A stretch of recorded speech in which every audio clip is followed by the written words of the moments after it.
వీళ్ళ బ్రెయిన్‌లో సుకృతి కానీ నా కొడుకు కానీ ఇద్దరి బ్రెయిన్‌లో అంటే నేను డైరెక్టర్ అంటే ఏం చేయడు. సెట్‌లో కూర్చుంటాడు. అందరూ వర్క్ చేస్తుంటారు. No, no, no. You not మీ తమ్ముడు అనుకుంటాడా లేదా చెప్పు? మీ తమ్ముడు అనుకుంటాడా లేదా? ఎప్పుడు సరే చిన్న పిల్ల ఫేస్ పెడుతుంది. ఇలా అంటుంది. ఇలా కార్టూన్‌లా గంతులేస్తుంటది నా ముందు. నా ముందేమో గారాలు పోతూ ఉంటుంది. ఎప్పుడు ఒకే ఎక్స్‌ప్రెషన్ పెడుతుంది నాతో. డడ్డా అంటుంటది అంతే. సో, దీనికి ఎక్స్‌ప్రెషన్సే వస్తాయనుకున్నాను నేను. సో, అసలు నమ్మకం లేదు నాకు. సో, ఇద్దరు కలిపి సీన్ డిస్కస్ చేసుకున్నారు. డిస్కస్ వాడేమో చేస్తున్నాడు. పెర్ఫార్మ్ చేస్తున్నాడు. తిను మాత్రం నువ్వు చేయరా అంటుంది. తను చేయట్లా. పడమ్మ నువ్వు సరదా ఒక సీన్ చేసి చూపించొచ్చు కదా నాకు అన్నాను. మ్యాథమెటిక్స్ లెక్చరర్గా మొదలుపెట్టి మొదటి సినిమాతోనే బాక్స్ ఆఫీస్ క్యాలిక్యులేషన్స్ అన్నీ మార్చేశారు. అండ్ ఇప్పుడు గ్లోబలీ ఇండియన్ సినిమా రేంజ్ పెంచేసి అస్సలు తగ్గేదేలే అంటున్న విజనరీ బ్లాక్ బస్టర్ సుకుమార్ గారిని ఆహ్వానించే సమయం వచ్చేసింది. But can I request all of you to give a standing ovation for the legendary, for the visionary Sukumar గారు, for giving us his wonderful, unique films and entertaining all of us. And now, globally, Indian cinema ne range marchesaru. Sir, thank you very much for all your work. Hats off to you. Thank you.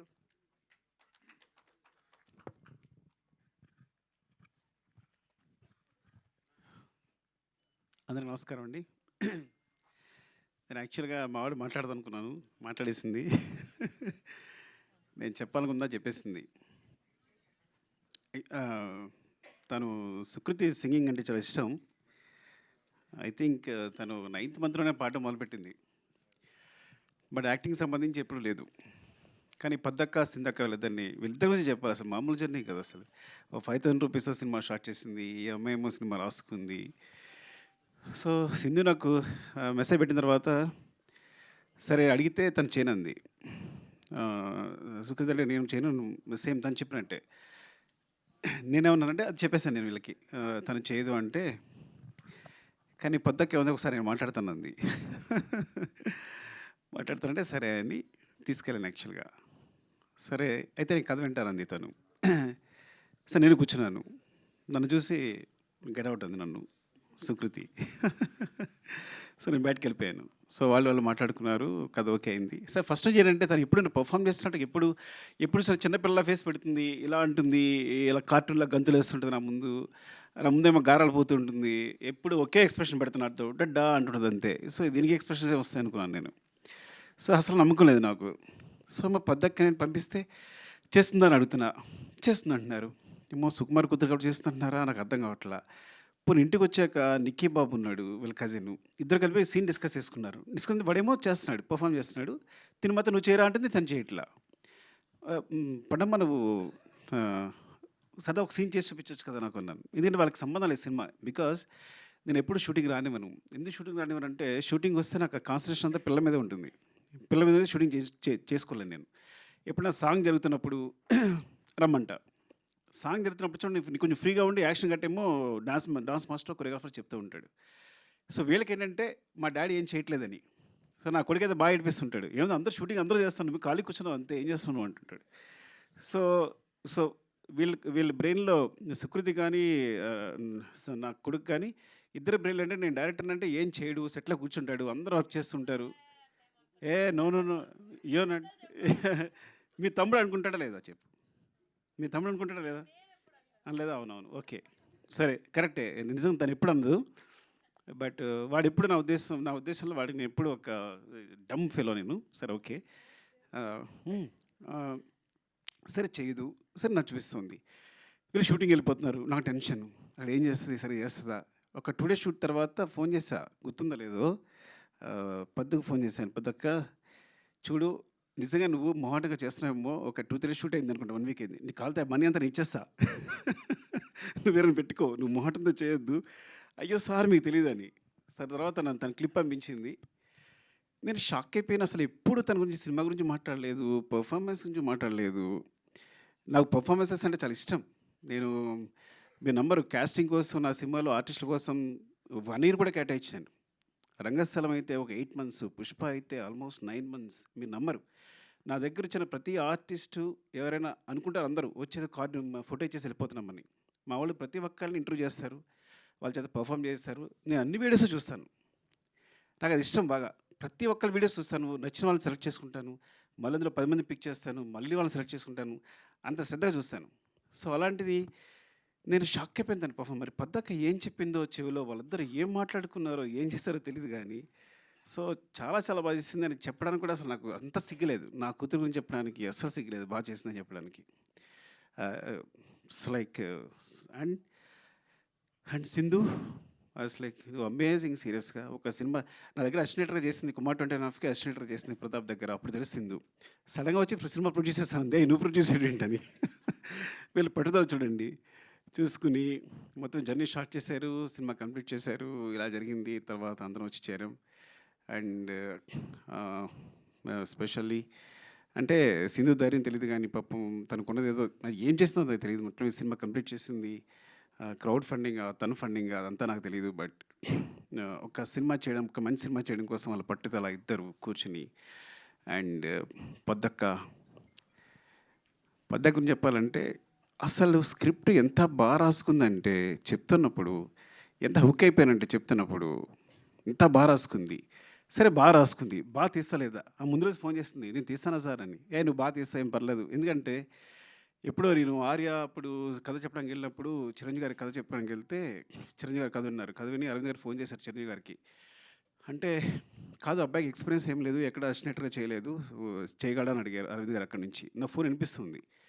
Chiranjeevi గారు ఇక్కడ నుంచి చెప్పారు, అబ్బాయి కథ చెప్పే విధానం చూస్తే కనుక కెమెరా పాత్ తీసిన సినిమా హిట్టే, వదిలేసే అన్నారు.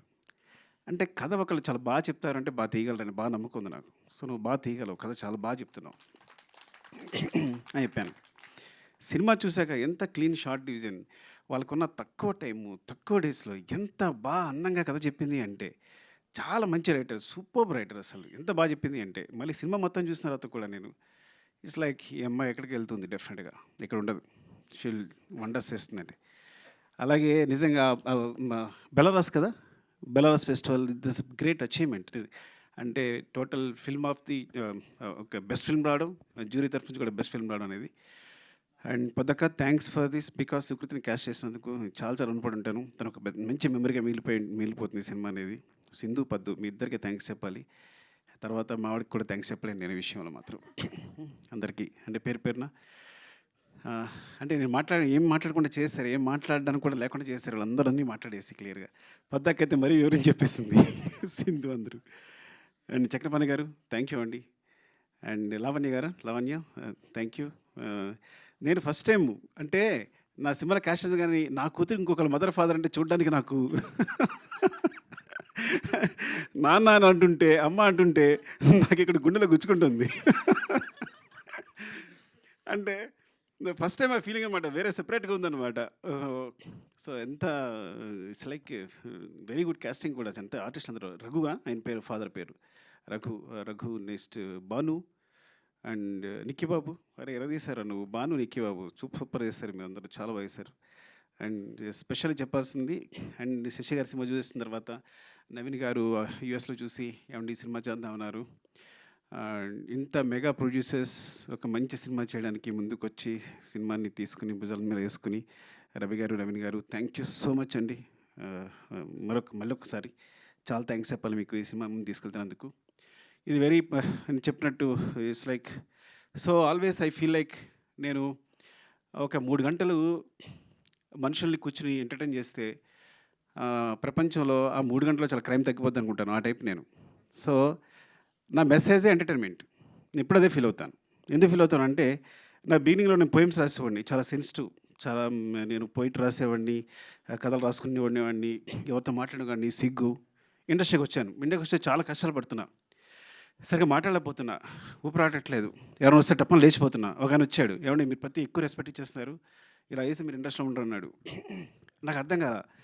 సో ఇట్స్ లైక్ అంటే ఏం చేయాలన్నా ఇప్పుడు ఇదంతా ఈ సినిమా డైలాగులు ఇవి అంత గందరగోళంగా అనిపిస్తుంది. అప్పుడు నేను మా గురుగారి దగ్గరికి వెళ్ళాను.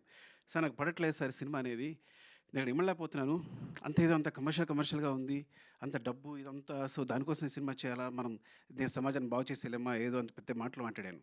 ఆయన ఒకటే మాట అన్నాడు, ఒక పేపర్ ఇచ్చాడు, పెన్ ఇచ్చాడు, పేపర్ తీసుకో, పెన్ రాసుకో, ఒక కవిత రాసుకో. నేను ఎవడైనా అడుగుతాడా? నీ జీవితాంతం పేపర్స్ ఇస్తా, నీ పెన్ ఇస్తా, నీ కవితలు నువ్వు రాసుకో. సినిమా అంటే వాళ్ళు పెట్టడానికి ₹1,00,00,000 అవుతున్నాయి అనుకో, అది బిజినెస్ అయిపోయింది ఆల్రెడీ. ఫస్ట్ నువ్వు కొంత ఇన్వెస్ట్ చేసిన ఏదైనా సరే, ఈ ప్రపంచంలో కొంత ఇన్వెస్ట్ చేసిన ప్రతిదీ బిజినెస్సే అవుద్ది. సో, ఆ 1 షేర్ పెడుతుందంటే 1 షేర్ వెనక్కి రావాలి. So, you're doing a business first. So, నీ ఆర్ట్‌ని బిజినెస్‌గా చేసుకున్నాను. చేసుకున్నప్పుడు దానికి స్టిక్ ఆన్ అయ్యుండు.